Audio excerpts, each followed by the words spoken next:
ভাই আপনার প্রতিদিন কাঠের ইনকাম কত টাকা হয় প্রতিদিন? লাভ হয় কত? ব্যবসা হয় কত? কিনা যে নেন 1,000 টাকা হয় না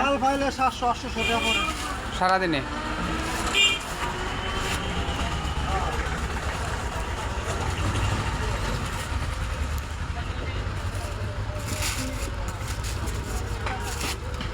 এত মাল পাওয়া যায় না বেশি একটা। হ্যাঁ, আমার মতো অনেক লোক আসে, আমি তো কারণ দিই না কেউকে, অরিজিনালি দিই না, আপনার লেগে রাই খালি। আরেকটা লোক তো আগে একটা মুরব্বী হারে দিতাম।